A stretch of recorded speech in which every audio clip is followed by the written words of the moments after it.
the turnout of members and of industry partners. And I'm trying to make that not squeal. I do know that we are expecting a few other members, and they are traveling. So when they come in, we'll also make sure that we get to introduce them. But again, I'm Representative Donna Overlander. I'm the Majority Policy Chair, and it is our honor and privilege to welcome Undersecretary Mark Menzies to our fine Commonwealth today. We're looking forward to touring with you, talking with you, and sharing our thoughts about the industry. And without further ado, I'm going to turn it over to you. If you want to make a few comments, Undersecretary, that would be great. Well, thank you very much, Donna, and thank all of you for taking time out to come together so that we can see how we can work together to further Pennsylvania's energy and economic opportunities. You know, at the Department of Energy, Secretary Perry talks about the new American energy era. In just a short few years, you know, history is changing. America is now the #1 producer of oil and natural gas, and we're exporting now natural gas to over 35 countries on 5 continents. This is historic. In the global markets in OPEC countries and Russia, we're now economic competitors. It truly is remarkable. And we in the administration want to take advantage of these breakthroughs in technologies and the new historic energy and economic opportunities that we have and bring it to Appalachia, bring it to Pennsylvania. And President Trump is showing his leadership on this by signing his executive order on energy infrastructure and economic development. And in particular, the Department of Energy is going to play a key role in doing a couple of things.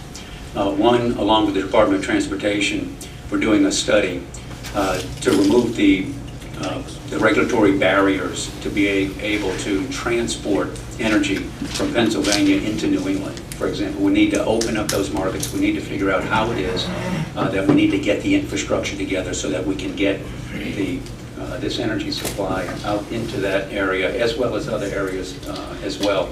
The other thing that executive order does is it has the Department of Energy working with all other agencies to actually do an economic report for the Appalachia region, including Pennsylvania. So you know that the Department of Energy did a study on NGLs in the region, and it's very, very positive. That I think study complemented the Forge for the Future report that you all had worked on together. So we look forward to those two things. And the other important thing that EO does is it does have the EPA relook at and evaluate the guidelines that the past administration had put in place on how states under delegated authority under the Clean Water Act is granting the permits under that program. As you all know, some states now are interpreting those guidelines in a way that basically vetoes an interstate energy project. And so the President has asked EPA to look at those guidelines, and those changes should also help. So I would like to just say that on Tuesday, earlier I was telling Donna that I had the privilege to fly on Air Force One with the President of the United States to go down to a small town called Hackberry, Louisiana, to celebrate the opening of the Cameron LNG project. And in a lot of ways, these projects are very similar to the Ohio River and with the ethane cracker that you see.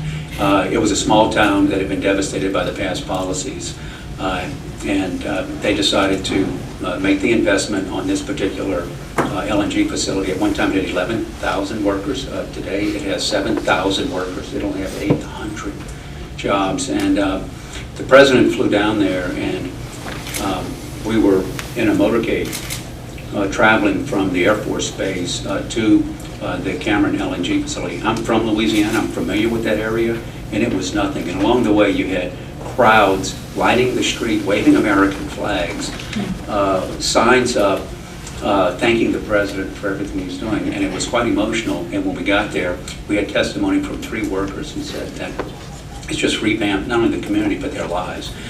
So to be sure, you can have this kind of thing here in this area, and it's an extraordinary time to be part of this administration, and I look forward to this morning's conversation, see how we can help move Pennsylvania forward. Thank you. Excellent.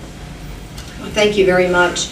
And we also have the Speaker of the House, Mike Turzai. He's going to offer some welcoming comments as well. Madam Chair, thank you very much. Madam Chair, thank you very much. As you know, Donna Overlander, our House Majority Policy Committee Chair, this is an elected position to leadership, and the Policy Committee leads on the front end in terms of hearing from stakeholders in regard to issues that we think will improve the lives of the citizens of Pennsylvania.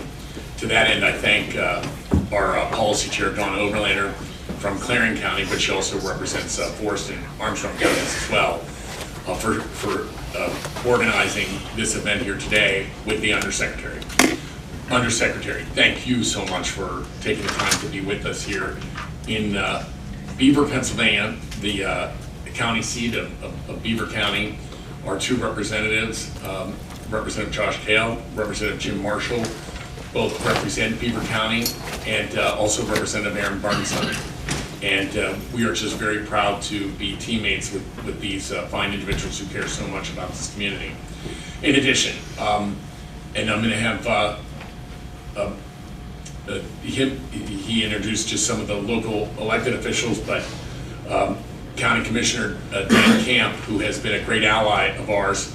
County Commissioner Dan Camp, I know there are a number, you helped organize this with our chair, getting us the ability to use the Beaver County Courthouse. Commissioner Camp, would you stand and if you would just introduce the other local elected county officials from Beaver County, we would certainly appreciate it. Yes, thank you, Speaker Turzai. Welcome everyone, welcome to the Beaver County Courthouse. I just would like to introduce my colleagues, Commissioner Sandy Agley here and Commissioner Tony Amadeo. We are welcome to have everyone here and enjoy, and we look forward to hearing our discussion. Along with us, we also have our County Solicitor, Garen Fidelis, who will be able to be here for a little while before he heads upstairs to the court. So thank you and welcome again. Oh, Sheriff stuck behind me. Sheriff Tony Guy is here as well. So thank you, Sheriff, for providing a deputy for everyone here today. Nice work on the weather. Yeah, Commissioner. Hey, I just, the only two other points, our Republican House leadership team, and we did support from across the aisle on important pieces of legislation, but that this Republican Policy Committee and our team have just led on the front that we want to see family sustaining jobs from the development of natural gas in the Commonwealth of Pennsylvania. The Shell Petrochemical facility was based on legislation for tax credits that myself, Donna, and others, Jim was key to that too, that we focused on under Governor Corbett. We got that over the goal line. And yes, the natural gas has to be here. Yes, employers have to be in here, like many of you have to be interested. We have to have the folks from the trades who are willing to do the outstanding work that's being done. But I want to say that we've been at the forefront. But I will also say this, Undersecretary, the environment that the President of the United States has created for economic growth is so much appreciated in terms of tax policy, in terms of fair trade policy, in terms of energy independence policy. Our team is honored to be working with your team to create jobs in the Commonwealth of Pennsylvania. Thank you very much. I feel like a clone. Yeah.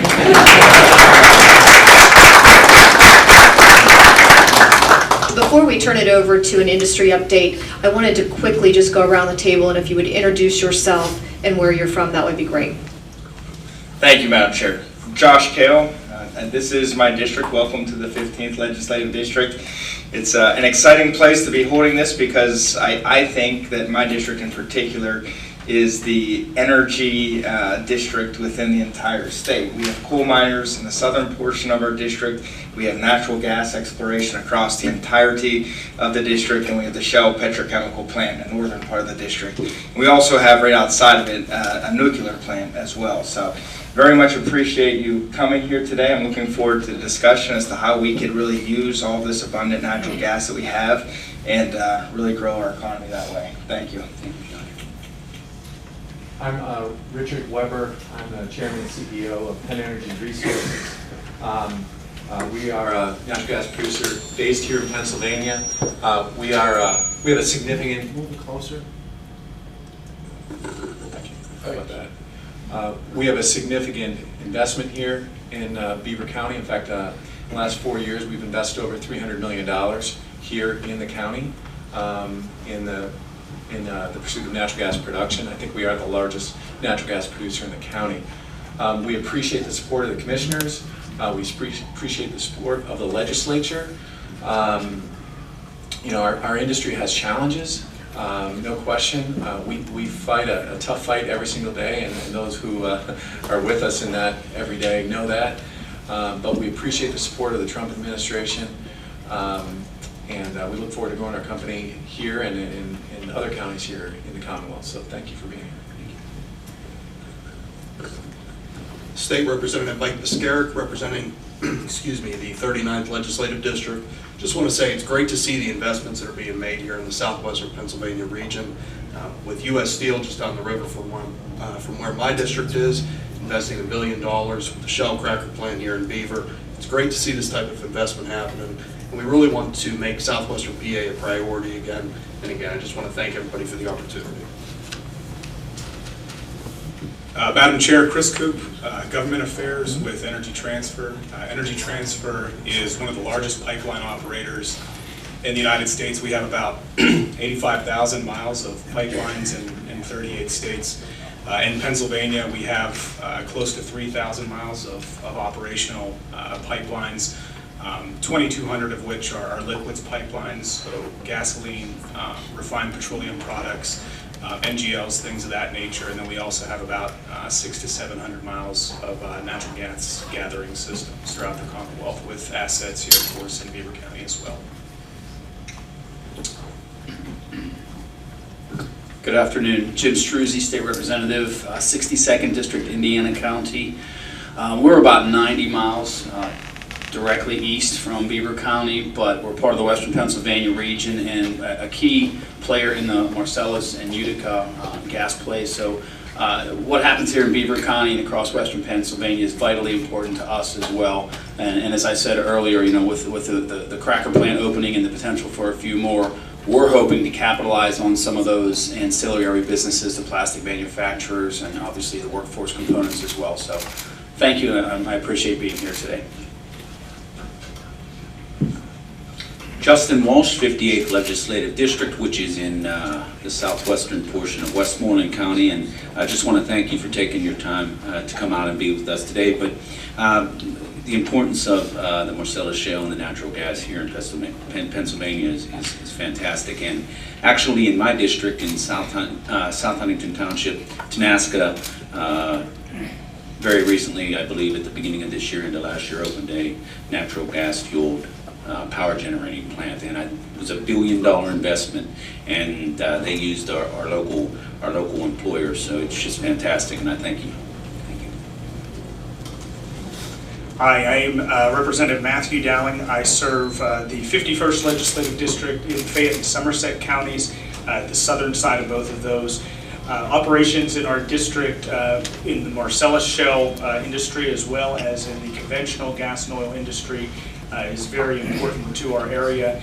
Just outside of my district, we also had a formerly closed coal-fired electric plant that has been converted to natural gas as well, and that's brought a lot of my constituents and constituents from the region back to work that had previously lost those jobs in that plant.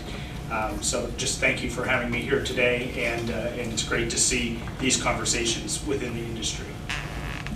Good morning, my name is Tim Biddle. I do government affairs work for Marathon Petroleum, and as such we have our MPLX Mark West processing facilities. Obviously we're in the midstream and wouldn't be here but for the producers, so we thank them as we always do. And just wanted to stress that in the tri-state area we've invested approaching $11 billion of infrastructure. A lot of employees, but I'm not going to steal the thunder here of the boss, and I'll let my colleague here talk a little bit more. Okay. Good morning. I'm Dave Ladani. I'm Vice President of right now, our Operational Excellence effort that changed in January. But again, I want to thank everybody for the invitation to bring us aboard and give us the opportunity to share what we've been up to for the last 8 years in the Pennsylvania area. So that investment over the 8 years has made us the largest gathering and processing organization for the natural gas in the Marcellus and Utica shale.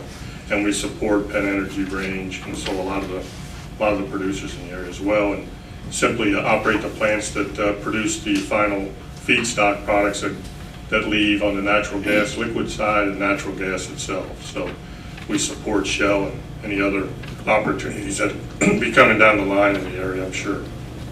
Thanks again. 49th District, parts of Washington, Fayette County, Demon Valley, State Rep. Bud Cook. Having grown up in the 60s and 70s and graduated and watching the downturn of manufacturing and steel, I can't tell you, Commissioners, thank you so much for having us, Representative Kell. This is ground zero of a restart in our area. And I think one of the most exciting aspects of it for me is the impact that it's having on our trade professionals. To see that come back with that work ethic and the jobs provided is truly exciting for the entire region. So thank you very much for having us.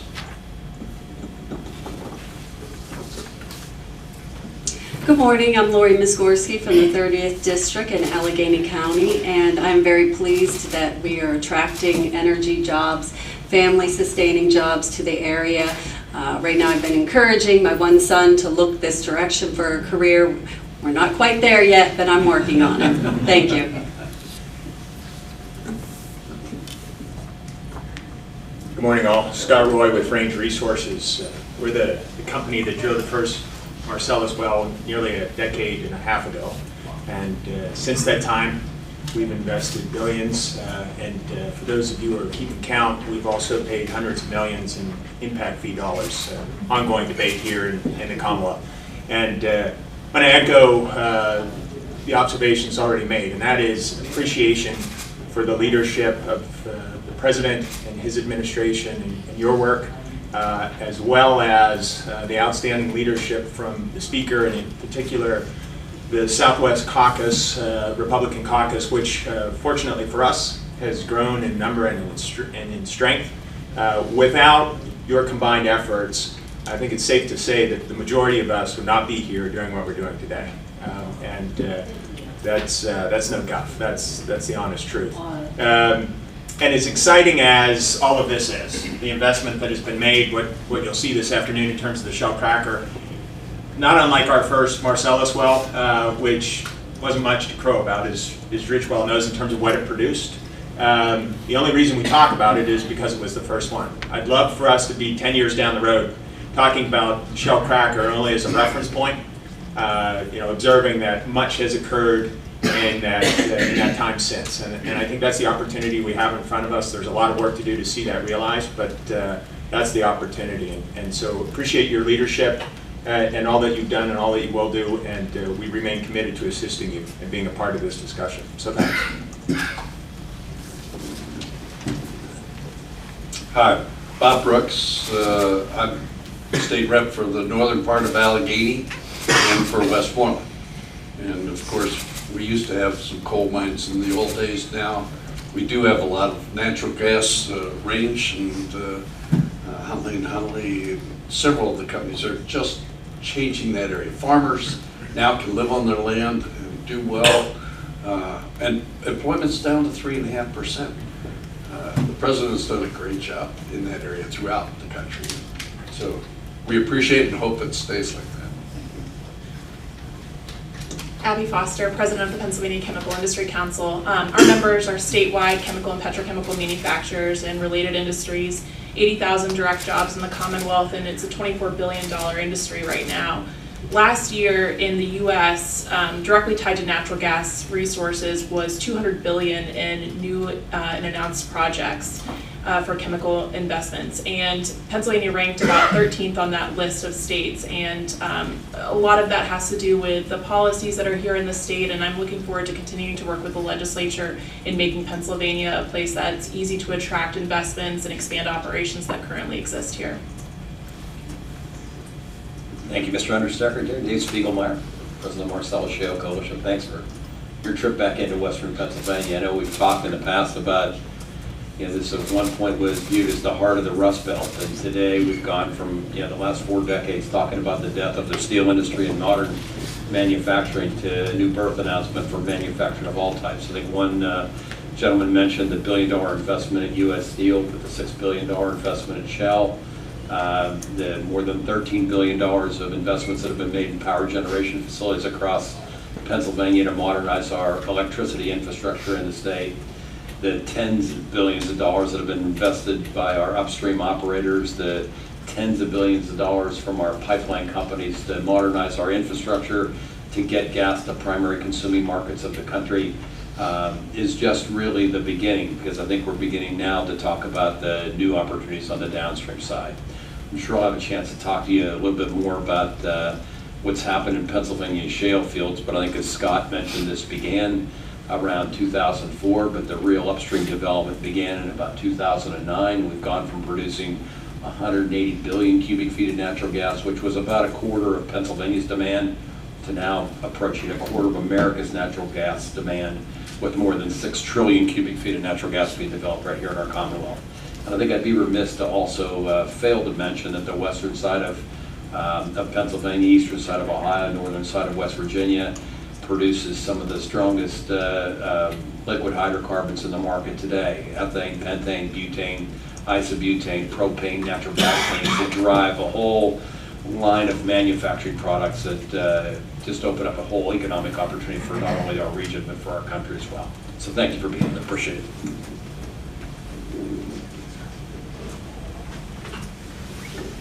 Thank you for being here, Mr. Undersecretary, Madam Policy Chair, and Mr. Speaker. Welcome to Beaver County. I represent portions of Beaver County and Butler County. Our region has been world-renowned for the manufacturing of glass and steel and soon to be plastic. We have a strong workforce here, and we are ready to work, and we appreciate the country's policies to help us to be able to continue to do that. So thank you very much for being here. Great, thank you very much. I know that we also have other members in the audience that are from the industry, and I'm looking forward to having that opportunity to interact with you during the tour.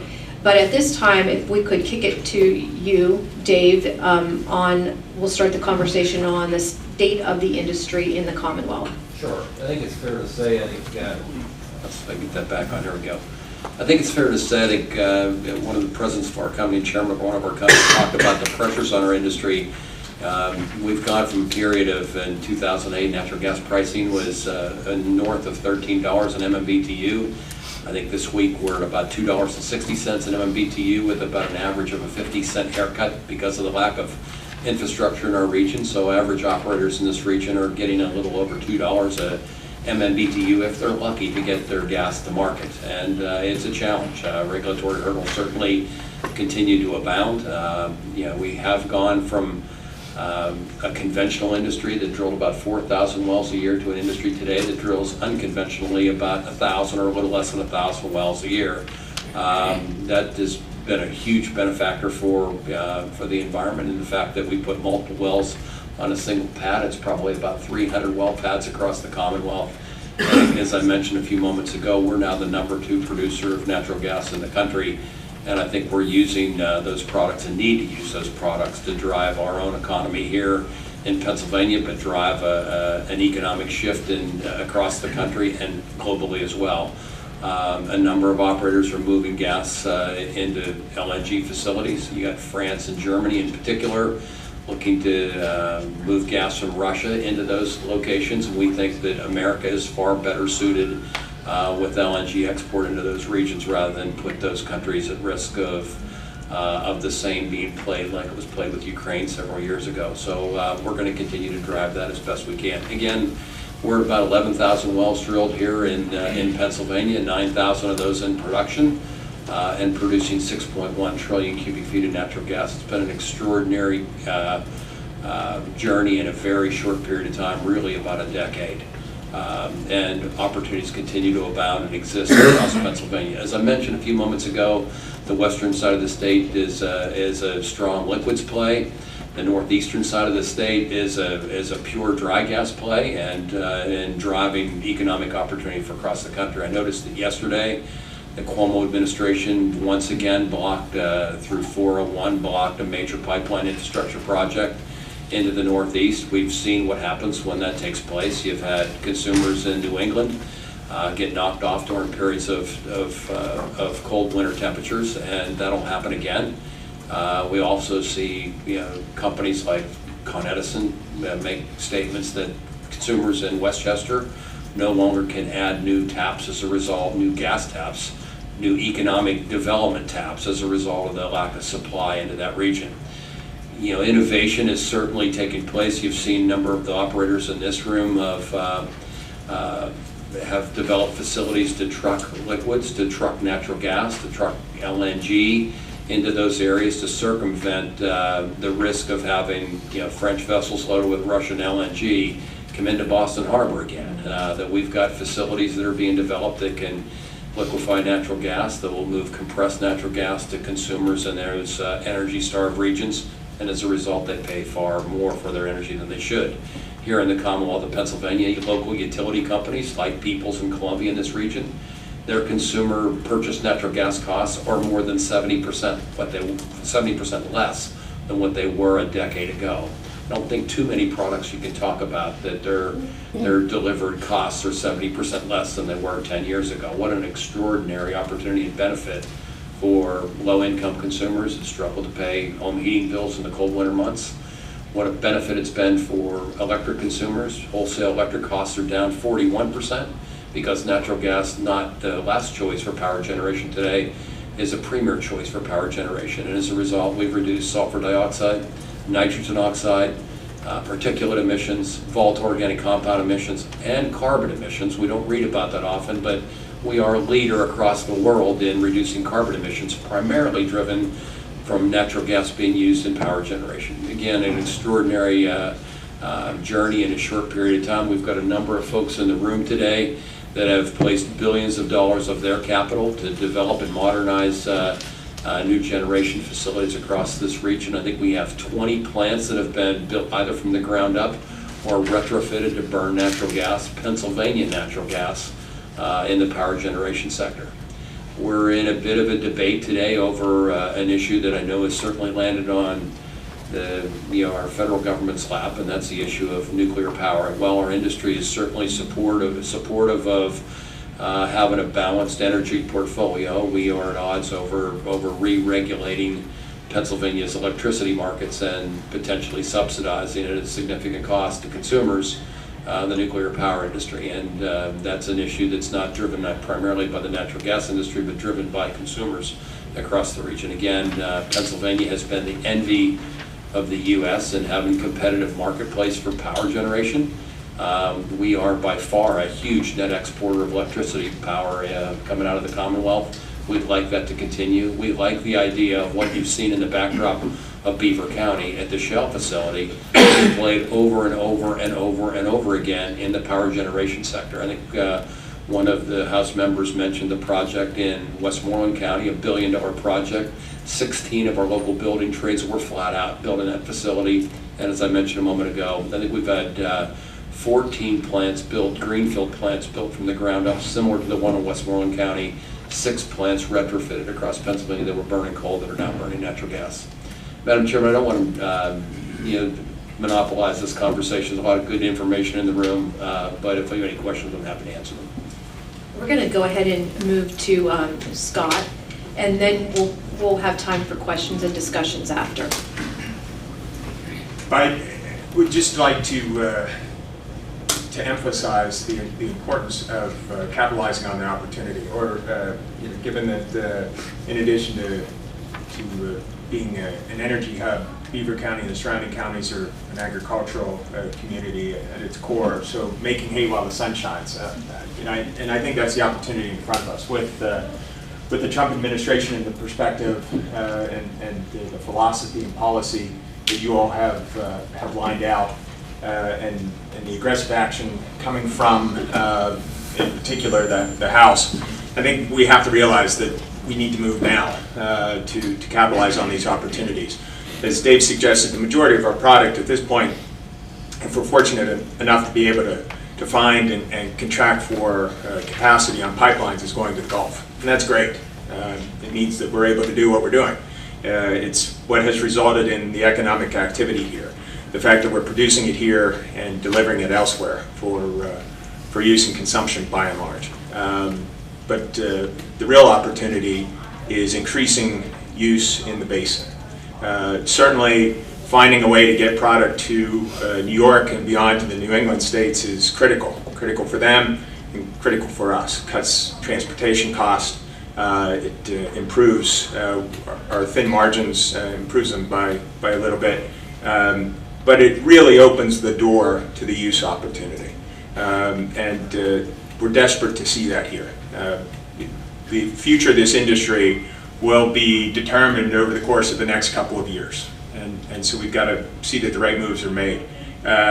Included in that is something that I know you've been hard at work on, and that is the concept of exports. We've seen exports grow beyond all predictions. One of the things we know about our industry as a general rule is we're not very good at predicting, whether it's gas price or whether or not we have more oil and gas in the ground, or what the increase in exports will be. We tend to miss it, and we missed the growth in LNG exports pretty significantly. Again, much of that is due to the policy that's being established by the Trump administration. But more could be done. And in particular, we watch with great interest efforts and discussions related to growing European interests, as Dave suggested. Many of us have been engaged in conversations with representatives of European countries. They certainly have interest in diversifying their portfolio. It makes sense for them economically. There's also a certain obvious political value assigned to that as well. But the key to that for us here in the Appalachian Basin will be infrastructure to new LNG facilities on the East Coast. And for right now, that means from Port of Philadelphia to the south, given the difficulties associated with New York and New Jersey. And so one of the things that we're very interested in seeing is that discussion and the increasing interest with which the administration and those European countries are engaging in discussions. I know there was the European Union Vice President was with the President in Louisiana the other day, and that's great to see. But to see hard action, to seize the opportunity while it presents, so that we have durable change, generational change achieved in these next couple of years, will be absolutely critical. We're going to move to Rich Weber. Well, I would echo the comments of my colleagues, Dave and Scott, who I've known a long time. We have one of the largest natural gas resources in the world right here, and we definitely have the lowest cost natural gas resource in all of North America right here in western Pennsylvania, and quite frankly up in the northeastern part of Pennsylvania. We've come a long way as an industry. I think our record from an environmental stewardship standpoint has improved substantially. We still have room to grow and room to get better, but it's an absolute commitment on behalf of our industry. We need to be in a cooperative relationship with those that regulate us. Oftentimes we see regulation used against us, honestly, almost to force policy, which is painful. We'd love help with that. I agree with Scott and Dave talking about helping us open up markets for our product. I think it's a crime that folks in New England who are burning significant amounts of fuel oil to heat their homes don't have access to our low-cost resource right here in Pennsylvania. I think I don't know how that happens, but it does. And we need help from the federal government, and quite frankly, we need help from our legislators as well to help us grow this industry, and we will do it responsibly. Thank you. Chris, you're next. Sure.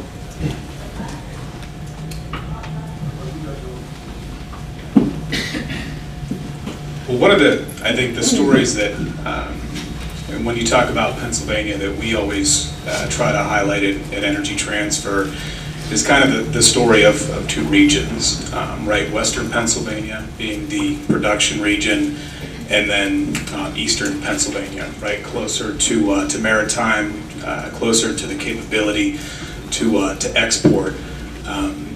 One of the things that we're very proud of at Energy Transfer is how the production region here in Western Pennsylvania has given an economy, a facility in Eastern Pennsylvania, being the Marcus Hook Industrial Complex, really a second chance. That was a refinery that had been in service for close to 100 years, and in 2010-2012 timeframe, due to logistical challenge, economics, that facility was idled, and along comes an opportunity with some existing assets that we had, and we ventured on to a project that has been underway really since then in our Mariner East series of projects. Some of which are operational today, getting NGLs from Western Pennsylvania to Eastern Pennsylvania to the Marcus Hook Industrial Complex for further batching and downstream use, not only domestically but abroad, of course. But we've invested billions in Pennsylvania, not only in terms of pipeline infrastructure just in the last several years, but really in one particular facility. And this industry, not just in Western Pennsylvania in the production industry, but in other areas of the Commonwealth, represents such a tremendous opportunity to continue to invest, not only for Pennsylvania, but for the United States. And so, we're really excited and looking for opportunities to partner with state and federal government to continue to see the economics and the opportunity that's here come to fruition, because we can do it, and I think that we've proven that. I just think it takes good public policy in order to make that an economic feasibility. Thank you. David? Well, from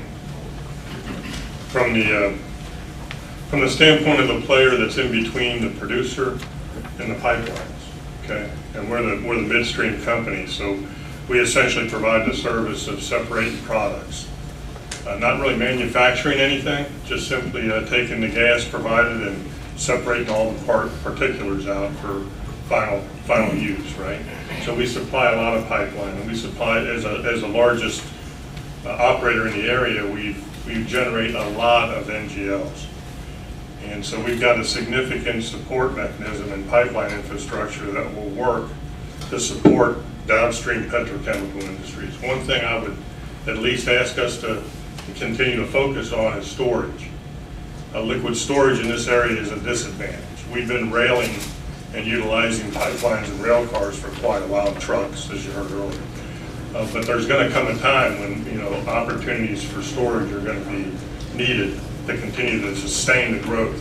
And I know we've argued about whether we've been at this for 10 years or 12 years or 14 years, but essentially we're at the tip of the iceberg. We're still young in the old gas and oil play.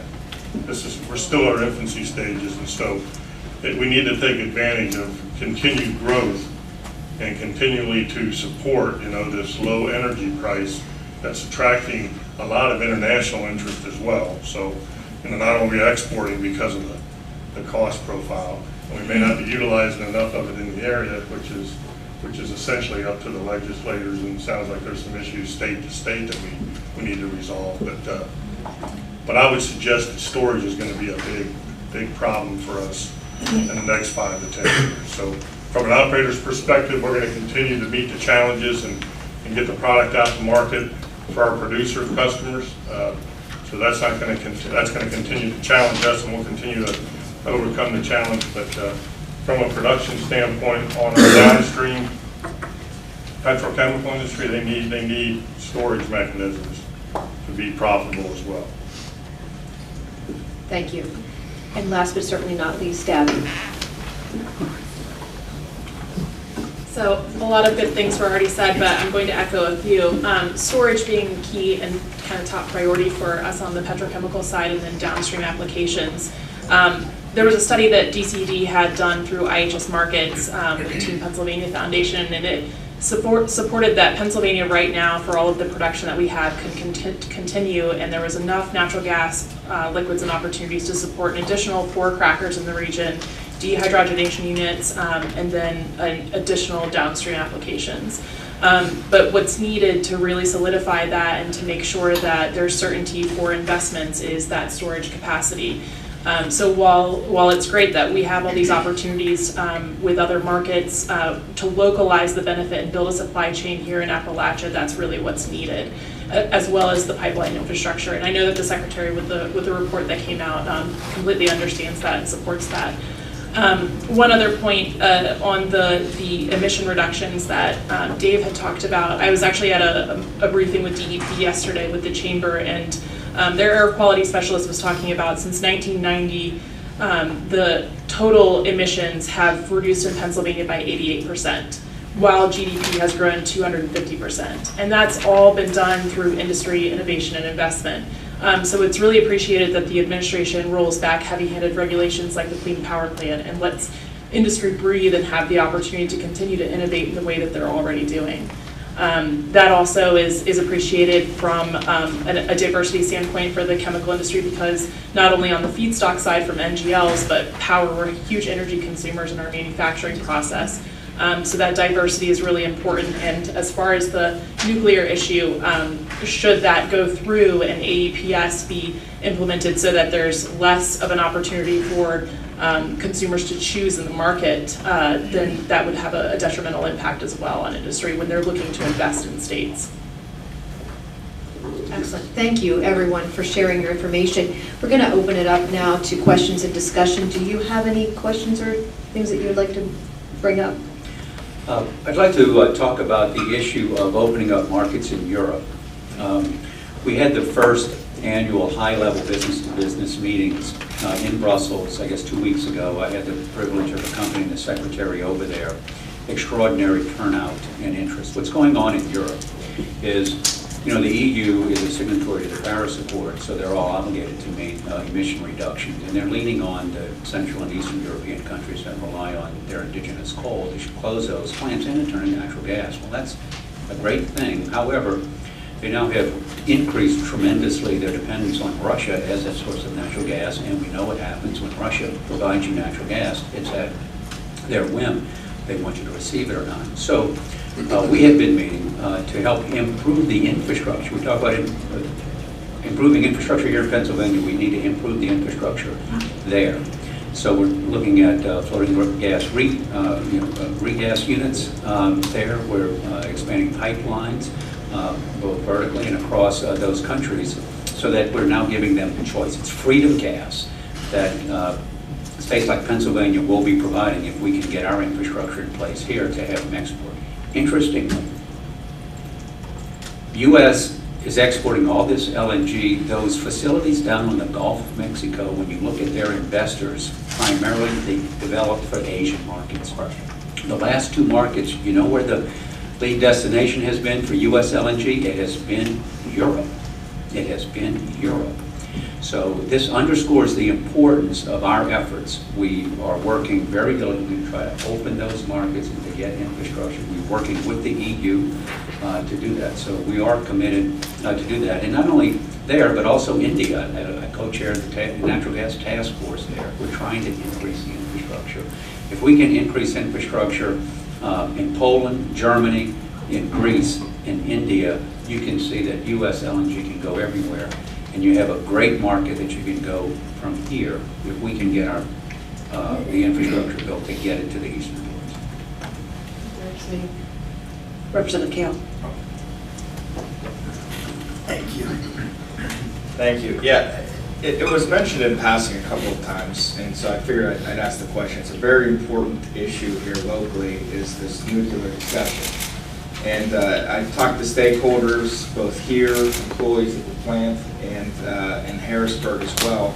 And a common problem that I've heard repeatedly is twofold. One, the federal regulatory scheme is tough, it's overbearing, and a lot of times it's costly and outdated. And also that there's a lot of supply of natural gas locally. And I think everybody agrees that we need to work on getting that natural gas in different places. But I have to ask, is there any type of relief in place at the federal level regarding that regulatory scheme, and how can we move forward? Because I do think we all agree that a diversified portfolio is good, and locally we have 900 jobs at that plant.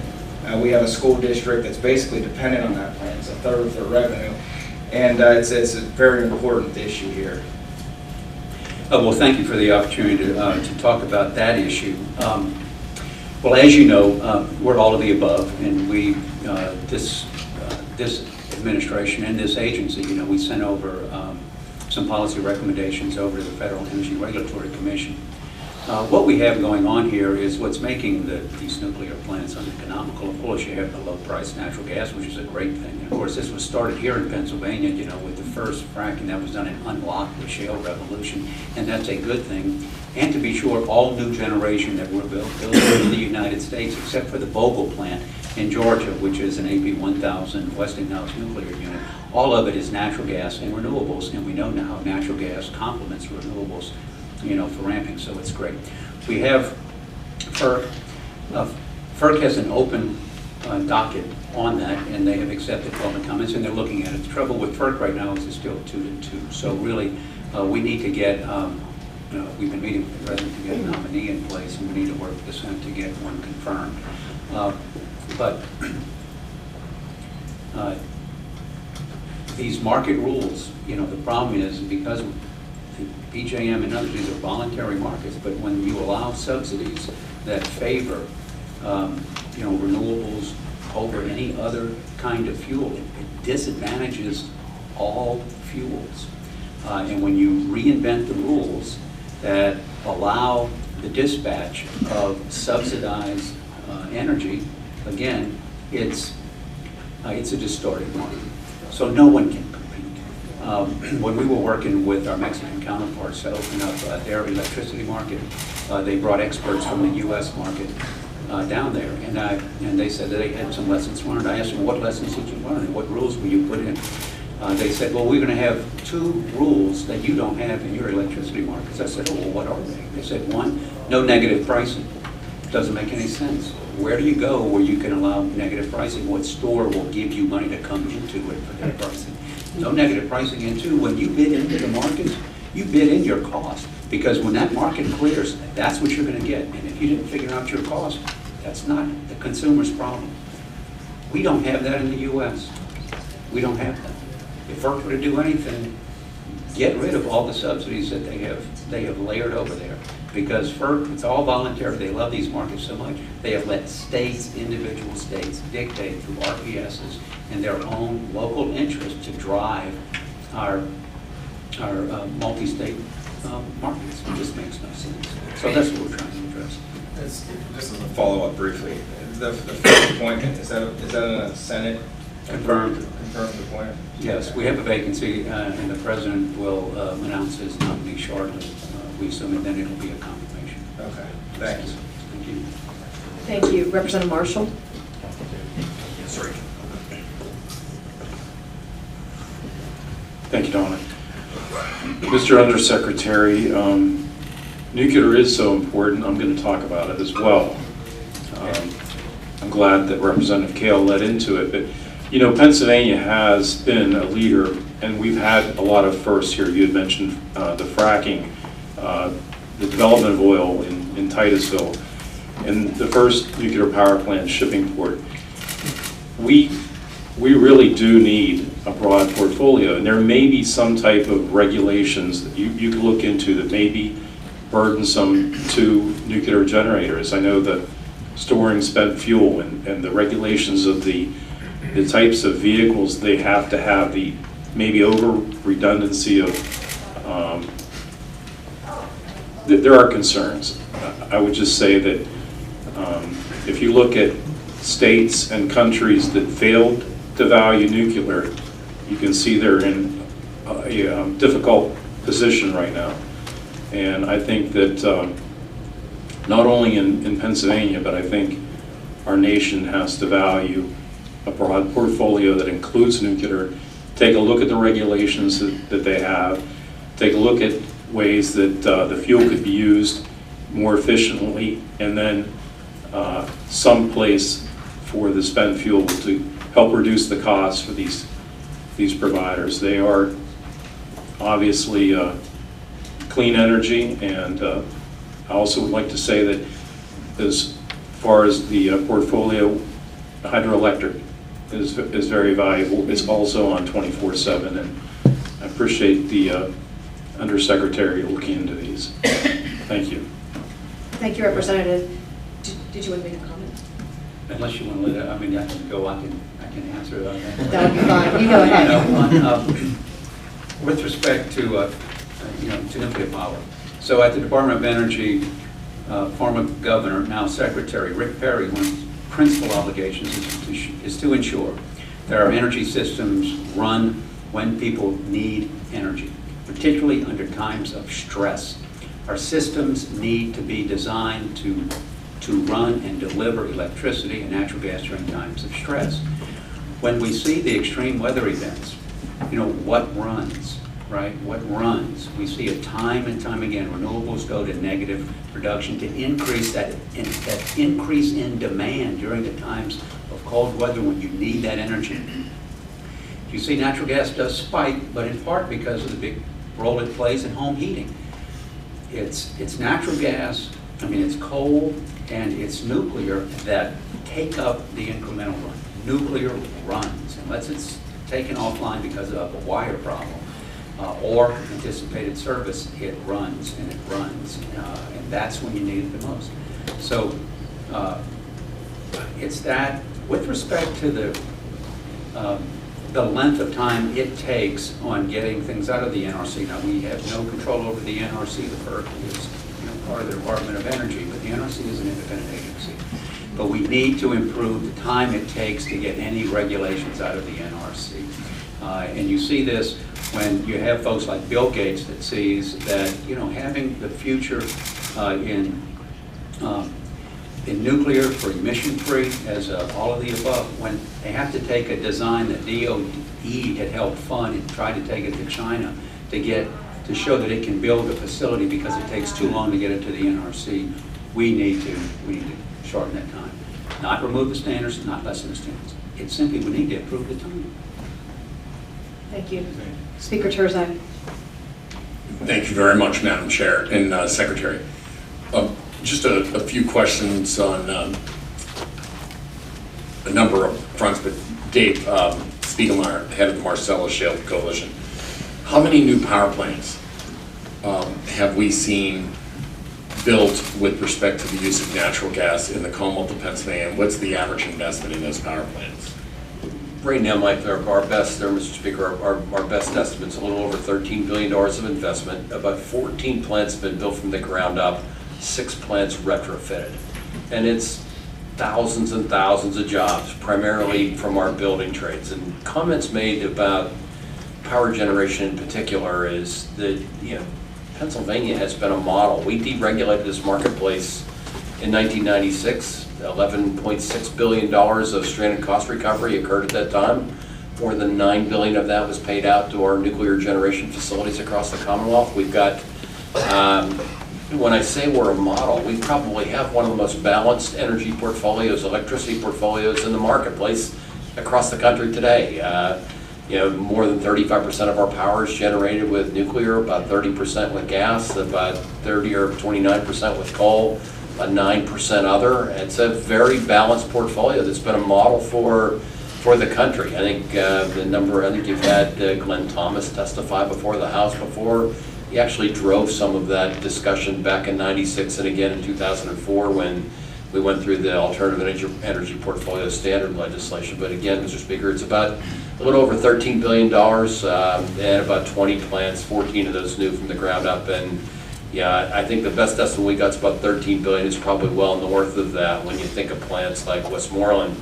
There was over $1 billion. I know Calpine, Panda, these companies have invested enormous amounts of money. When you see this facility here at $6 billion, you know, we've developed 2 or 3 of those in the power generation sector as well.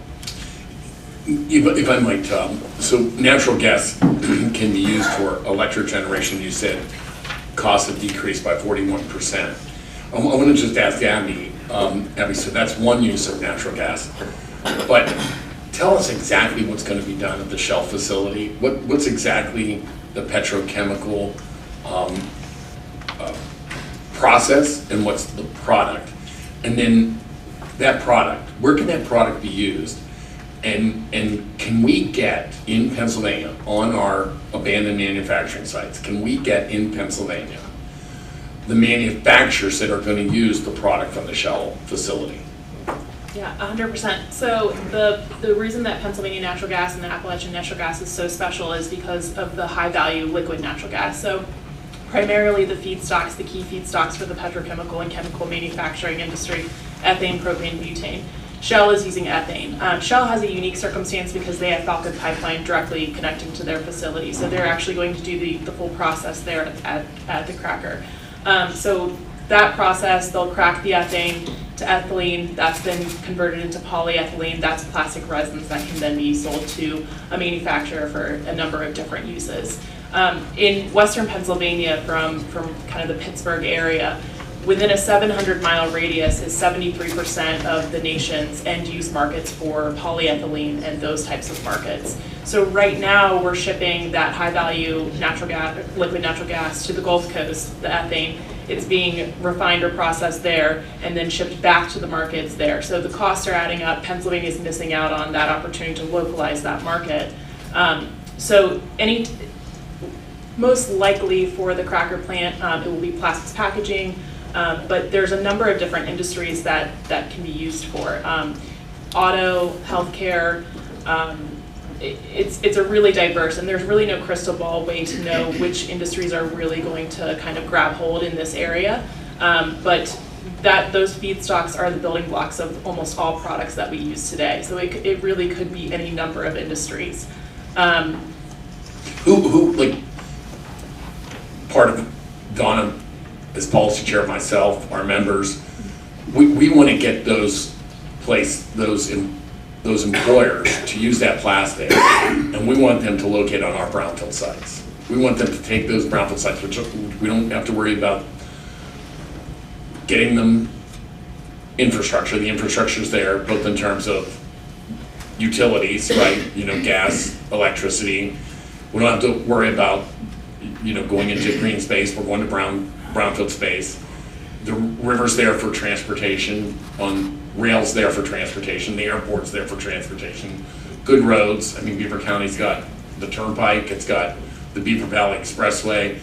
How do we identify who we should, if we get our policies in place, how do we go identify who those end users are and say, come to Pennsylvania, we're open for business? Yeah. Who are the, is it balloon manufacturers? Is it milk carton manufacturers? Who are those folks? It's a huge industry, and it's really, really diverse. There's actually a global plastics conference that happens every couple of years that's in Florida, and I actually went with DCD to represent the state last year. I was actually really surprised because there were already just from Pennsylvania over 100 companies on the plastics manufacturing side that were there at that conference exhibiting. So there is already an industry here. They're just getting their products and end use markets elsewhere. So we could build that network even already with the operations that are here by expanding them. But that's part of the challenge. So I know that DCD is working on a tri-state region with Ohio and West Virginia. It's called the Tri-State Shale Coalition to market the region. They've pulled the 3 states' resources to do a marketing opportunity and plan to do research. And there's a couple different initiatives that they're working on. Workforce development is one of them. But that's kind of the challenge, right? So 67% of that $200 billion that I was talking about before about those investments were foreign direct. So it's marketing on a global scale at this point. And that's really DOE with kind of being an ambassador of the United States with the EU and other countries will be a really key part of it. But it's really just pounding the pavement. I think someone mentioned that Pennsylvania is a really young player now. The Gulf Coast has been the central market for a long, long time. So it's just getting out there and kind of marketing the resources that we have and the supply chain that could be here. And then the other factors that come into play are the actual policies on the ground state by state. So direct competitors are going to be West Virginia, Ohio, because they have access to the same resources that we do. Hey, and then I just have a question for Scott Roy. Scott, Range Resources, as you said, put in the first well here in Pennsylvania. Scott, just if this may be proprietary information. If it is, I apologize. But in terms of how much you have given out in royalties to Pennsylvania landowners, and so I'd love to know, like, what is that on an annual basis to Pennsylvania landowners? And then in addition, how many, like, you have a series of vendors that you use that are Pennsylvania vendors. How much are those businesses getting paid by a producer like Range Resources?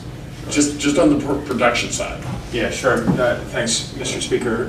Obviously, year to year, the level of royalty payments differs quite dramatically. As Dave pointed out when we started, gas was at 13 and change. Today it's 260, and so that would mean a great variation in the royalty payments. But rolled up over that period of time, it's billions of dollars in royalties paid. There are folks who have received millions of dollars in their mailboxes. They refer to it quite fondly as mailbox money. They go to the mailbox, there's a check, and those checks have meant millions of dollars for local landowners. With respect to vendors, the majority of our work is subcontracted. We're in the business of leasing property, determining the geology, and then designing the drilling and completions. So we hire persons to do the drilling.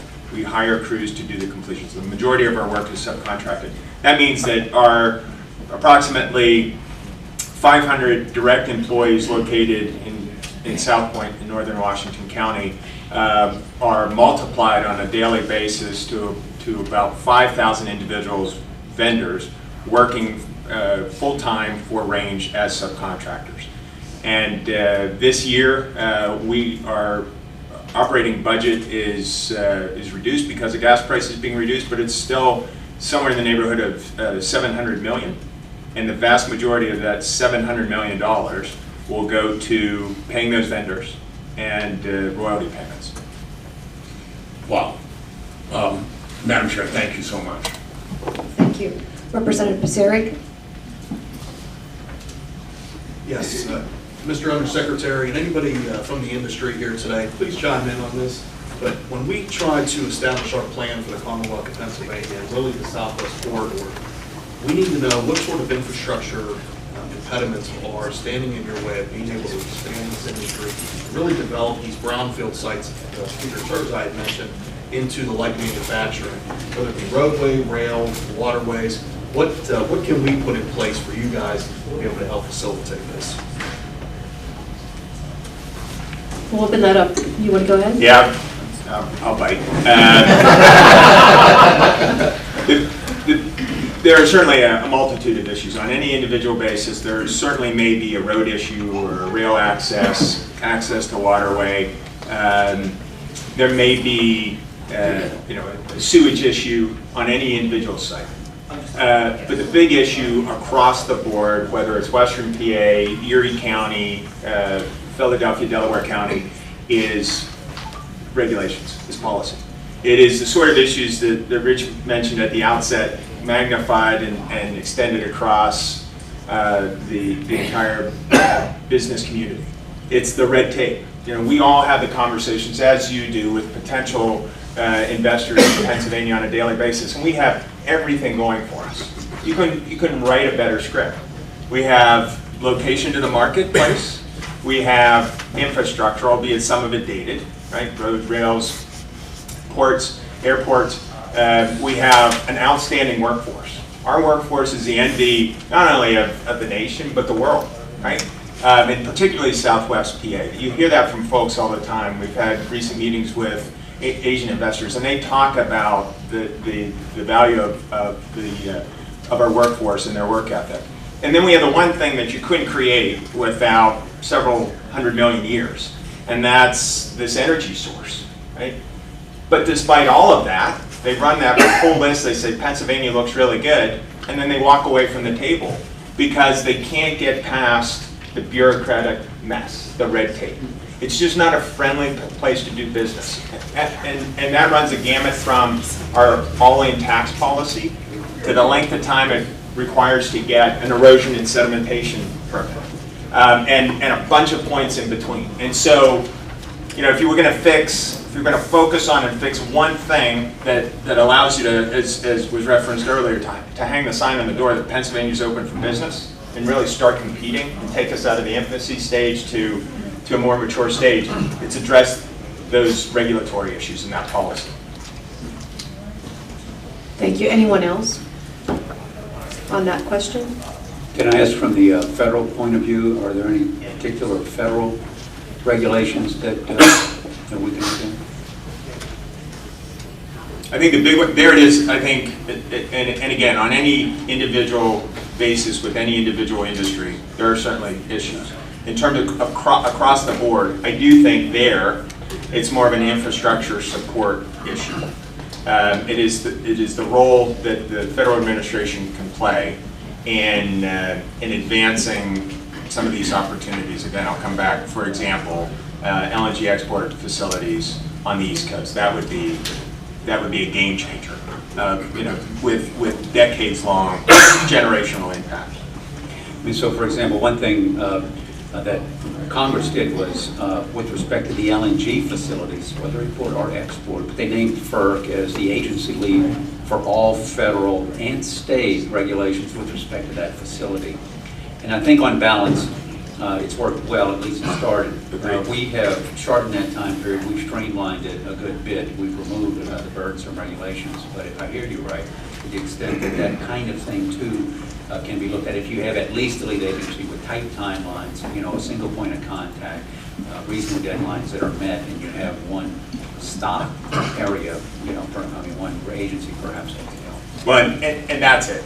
It is predictability and certainty. As Rich pointed out, we've never suggested that we shouldn't be regulated. We know that we must be. In order to do business in a place like Pennsylvania and communities like Beaver, we know we have to do it right.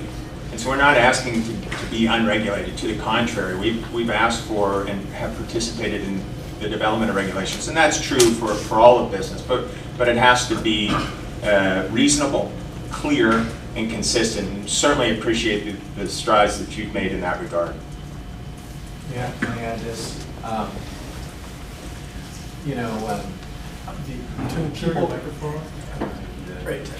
people that are ideologically opposed to hydrocarbons, and you know, there's a constituency out there that is ideologically opposed to any hydrocarbons, and they figured out, and there must have been some conference somewhere, that what we're going to do is battle tooth and nail on any infrastructure development. And you see it with the pipelines in particular. You know, the Atlantic Coast Pipeline, morass.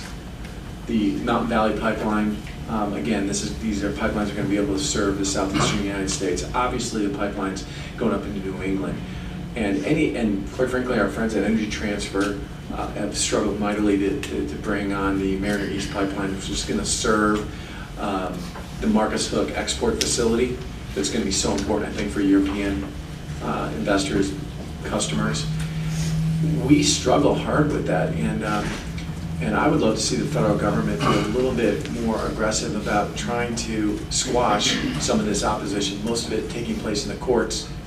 But you know, you mentioned not having a third FERC, or not fifth FERC commissioner.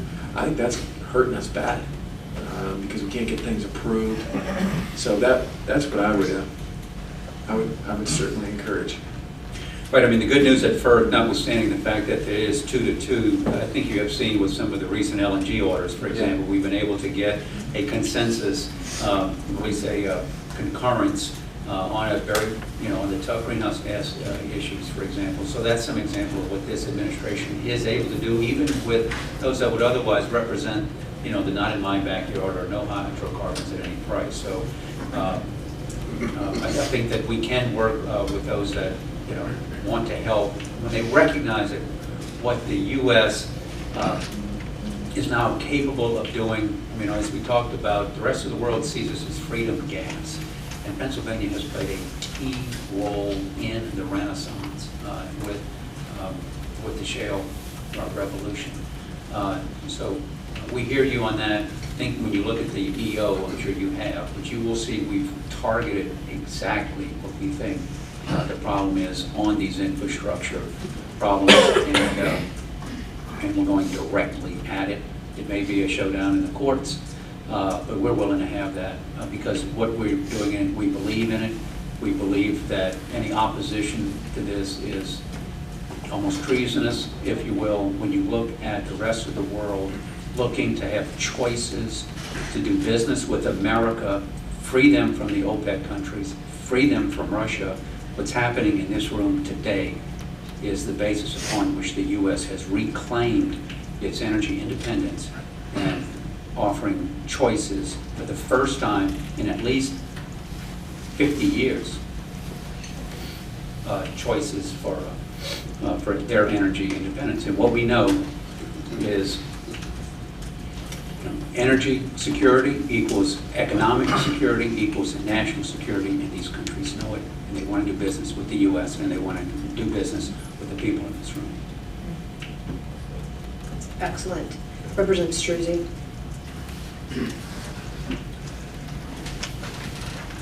Thank you. Thank you, Madam Chair. I think the question that I have, and it's probably building on some of the other conversations we've had related to regulations, but I want to understand as a point of clarity. One of the big frustrations I hear from our residents, particularly in some of these rural areas where we do have a pipeline running through southern Indiana County, is that they see the pipeline going through their backyards, yet they don't have access to natural gas in their homes. I think we could sell the industry a lot better if, in the pipeline production as well, is if we could actually offer the natural gas to the people who live right above it. So the question then is, as we're talking about regulations, is the lack of that infrastructure due to regulations, or is that simply the cost of the investment? And what do we need to do to put more gas in people's homes here in Pennsylvania? Thank you. Who's taking a bite on that, Dave? Yeah, I'll take a bite. I mean, getting to underserved communities is certainly a real challenge for Pennsylvania. We've got a lot of rural communities, 2,600 plus municipalities in the Commonwealth. I think there have been some real success stories with the shale revolution and what it's meant for some rural communities in Pennsylvania, but there are many that have not gotten natural gas service. So there are things that we need to look at because the cost of putting that infrastructure in the ground is extraordinary, and it's shared by other customers that are part of a utility service or a cooperative for that matter. So I know you had a couple pieces of legislation that looked at. I think one House Bill 107 was one that you looked at a year ago. There are certainly measures to be taken to try and get gas to underserved communities, and we have operators all up and down the shale chain in Pennsylvania that like to support that. Yeah, absolutely. And I would add that the sort of opportunity that the speaker referenced in terms of attracting new business, that's going to solve a lot of those issues. Not for every community, but if you can attract manufacturers to a community, they're bringing the gas, they're bearing much of that cost. That will provide opportunity for other users in the area. That's a big part of the solution. That prosperity will success breeds success. Prosperity brings more prosperity, and so that's the real opportunity to resolve that issue in many communities across the state.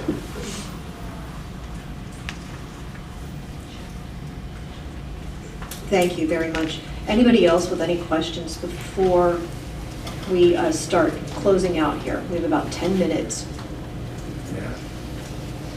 I have one last thought. Sure. So I know that development has impacts. Any of this growth is going to have impacts on constituents. And I think the challenge that you're faced with is that your constituents have these impacts of it being, they're seeing it, the development happening in their backyard, but they don't feel like they're getting a direct benefit from it.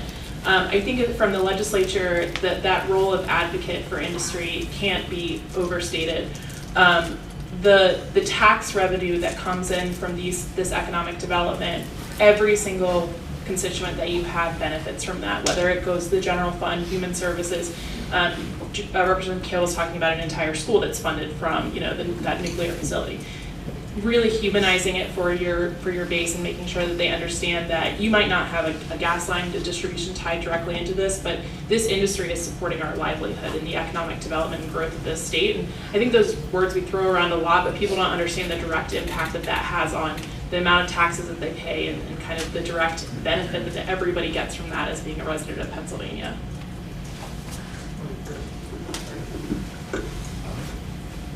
Thank you. No. Okay, great. Again, thank you everyone for coming. Thank you for your frank discussion. We really appreciate hearing that. Again, thank you for being here. It really is, as you had mentioned, a renaissance of energy. We know that we're a powerhouse. We know that we are the Keystone State and that we do make a huge difference to this nation and to our economy overall. And so you being here is really just so wonderful to have you and affirming what we already knew. So we're looking forward to touring the site, and we will be catching the bus, I believe, at 12:30. Is that correct? Go to the Michael Baker location. We'll be going to the Michael Baker location at 12:30. It starts at 1.